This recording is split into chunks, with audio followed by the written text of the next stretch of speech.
ओम शांति। आज की मुरली डेट 29 सितंबर 2025। मुरली महावाक्य। मीठे बच्चे, बाप आए हैं तुम्हें ज्ञान का तीसरा नेत्र देने, जिससे तुम सृष्टि के आदि मध्य अंत को जानते हो।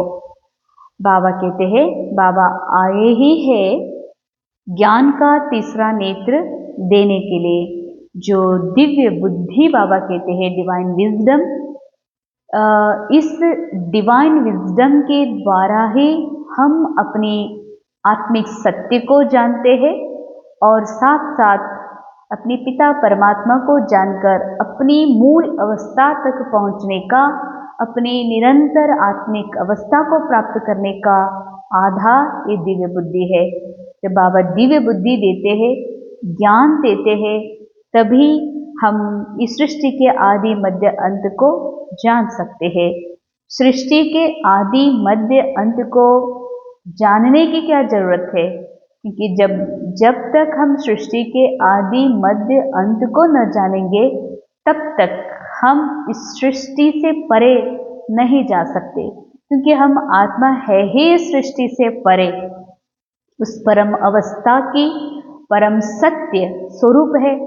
तो इस ड्रामा की सारी स्मृतियों से पार जाना है, तो सृष्टि का आदि मध्य अंत जानना बहुत जरूरी है।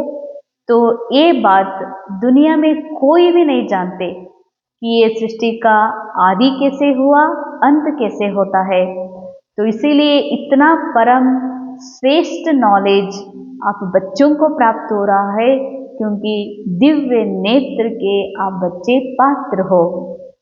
प्रश्न, शेरनी शक्तियां ही कौन सी बात हिम्मत के साथ समझा सकती है? बाबा कहते हैं उत्तर, दूसरे धर्म वालों को ये बात समझाना है कि बाबा कहते तुम अपने को आत्मा समझो, परमात्मा नहीं। आप अन्य धर्म के आत्माओं को, अन्य धर्म अर्थात देह धर्म में फंसे हुए हैं, उनको ये बात समझाओ कि अपने को आत्मा समझो, शरीर से अपने को अलग समझो, रोल से अपने को अलग करके अपने आत्मिक सत्य में टिक जाओ।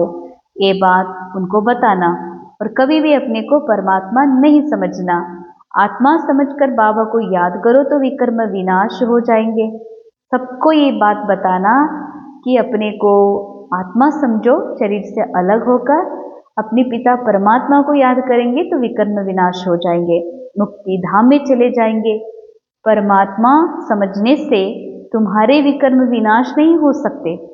किसी को भी ये बात बताना है कि जो देह भान में डूबे हुए हैं, अपने देह के धर्म में फंसे हुए हैं, उनको ये बात समझाओ कि जब तक आप अपने को आत्मा नहीं समझेंगे, अपने पिता परमात्मा को याद नहीं करेंगे, तब तक विकर्म विनाश नहीं होंगे। अर्थात जो रोल में दुख, चिंता, अशांति है, इससे पार जाना है, अपनी आत्मा का सत्य सुख का अनुभव करना है, उस परम शांति का अनुभव करना है। तो उनको ये बताना है कि अपने को आत्मा समझना है। ये बात बहुत हिम्मत से शेरनी शक्तियां ही समझा सकते हैं, सभी नहीं बता सकते। किसी धर्म वालों को अधर्म में फंसे हुए, देह के धर्म में फंसे हुए लोगों को वही बता सकते हैं जो अपने इस देह के धर्म से न्यारा होकर सदा के लिए उस सत्य का अनुभव को टच किया है, उस परम अवस्था को प्राप्त कर चुके हैं। बस वही शिव शक्ति शेरनियां ही दूसरों को समझा सकते हैं कि आप भगवान नहीं हैं, आप आत्मा हो, अपने को आत्मा समझ पिता परमात्मा को याद करो, क्योंकि सबके लिए परमात्मा एक ही है। उस एक को याद करने से ही हम पावन बनेंगे। ये बात बाबा कहते हैं समझाने का भी अभ्यास चाहिए, ऐसे समझाने के लिए भी अभ्यास चाहिए। किस चीज की अभ्यास? अपनी मन को समझाने का। अभी भी ये मन अपने को कमजोर समझता, अपने को देह, अपने को मनुष्य समझता है।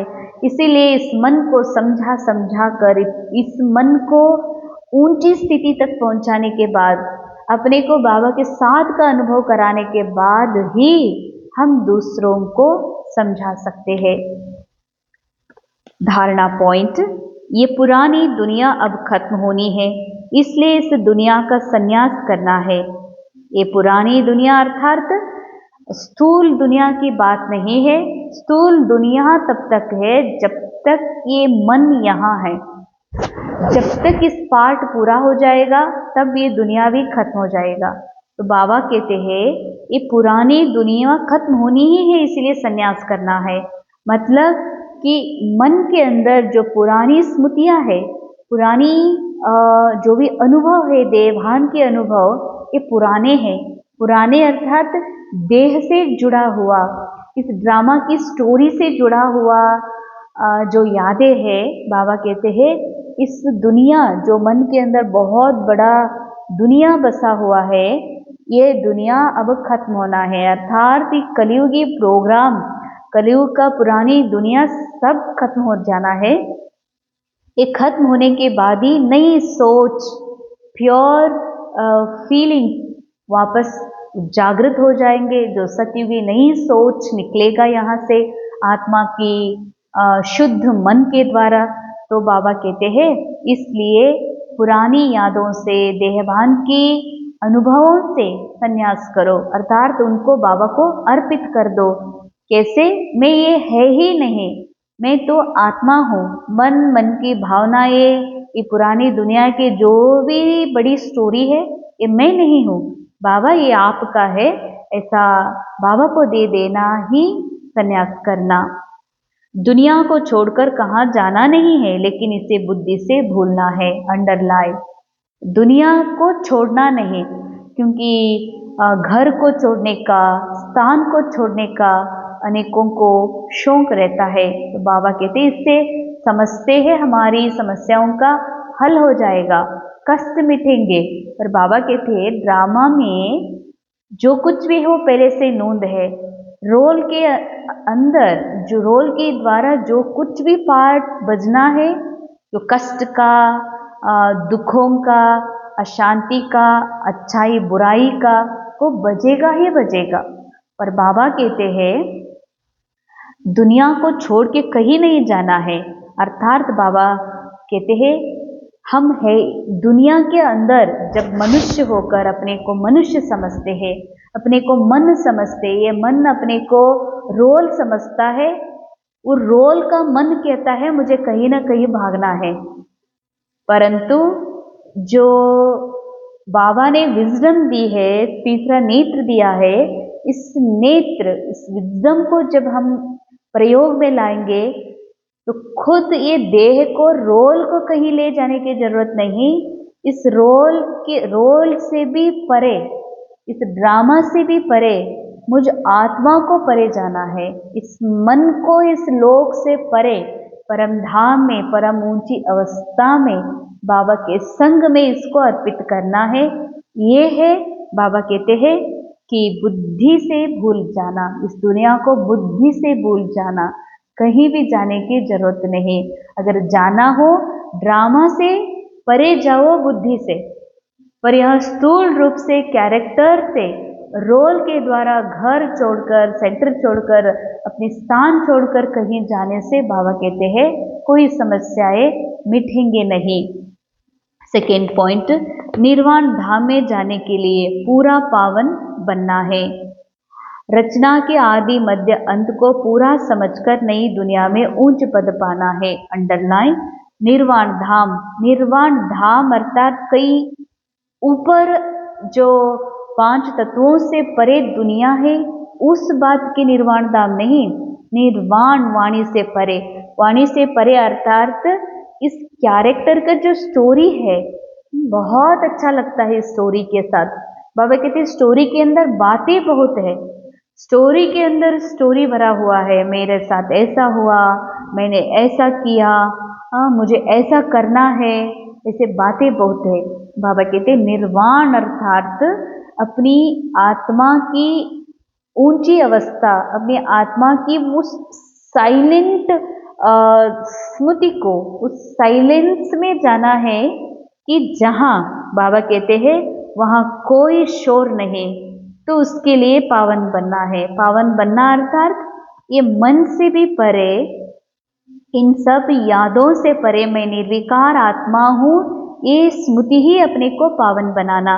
इस स्मृति से ही बाबा कहते हैं निर्वाण धाम अर्थात वाणी से परे उस ऊंची साइलेंस में आप स्थित हो सकते हैं, जहाँ कोई बातें नहीं, कोई भी स्टोरी नहीं, कोई भी शोर नहीं है।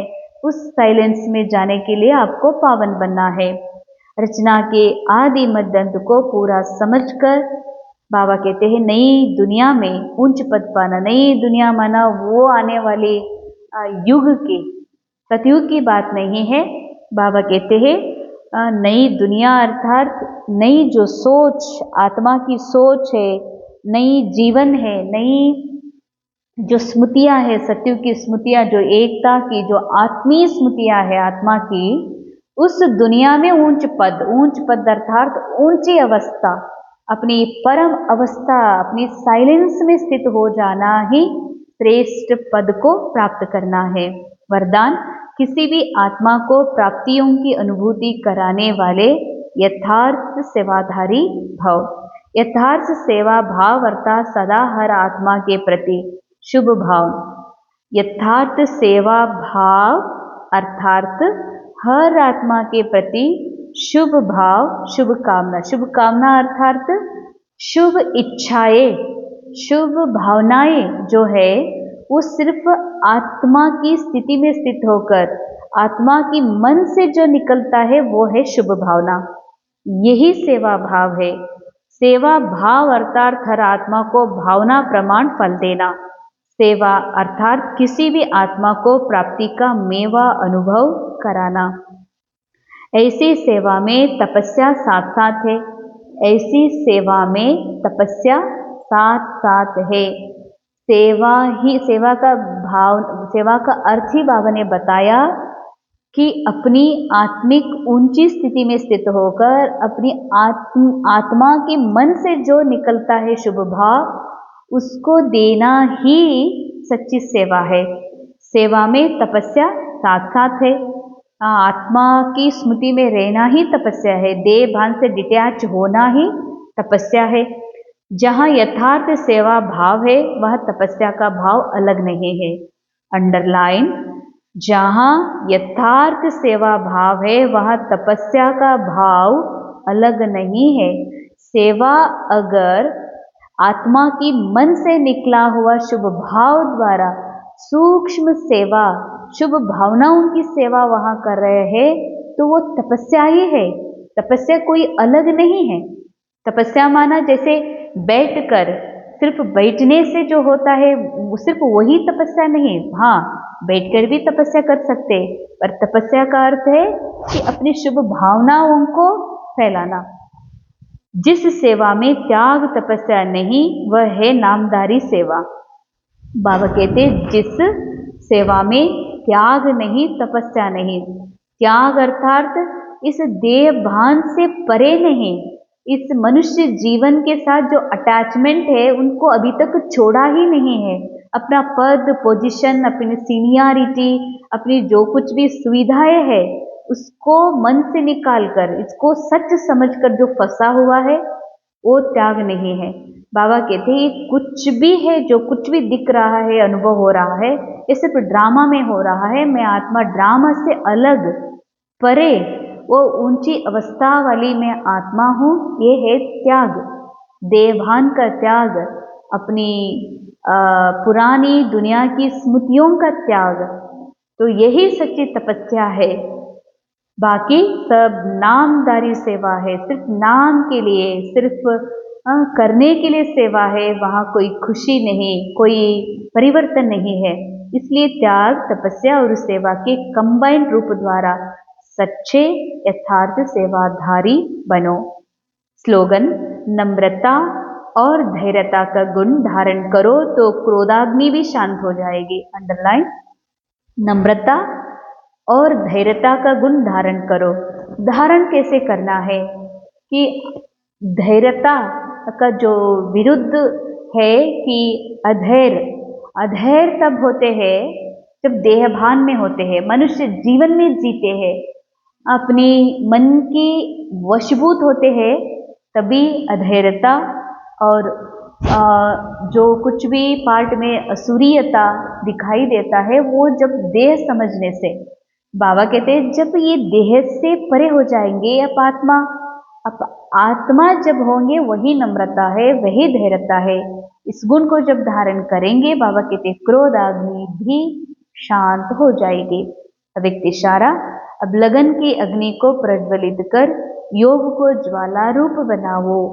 अभी निर्भय ज्वालामुखी बन प्रकृति और आत्माओं के अंदर जो तमोगुण है उसे भस्म करो। बाबा कहते हैं निर्भय और ज्वालामुखी। निर्भय अर्थात भय तब है जब हम देह समझती हूँ, अपने को मनुष्य समझती हूँ, तब भय है, जरूर भय है, क्योंकि ये देह, ये पार्ट रोल कलयुग का है, तो यहाँ भय बहुत है।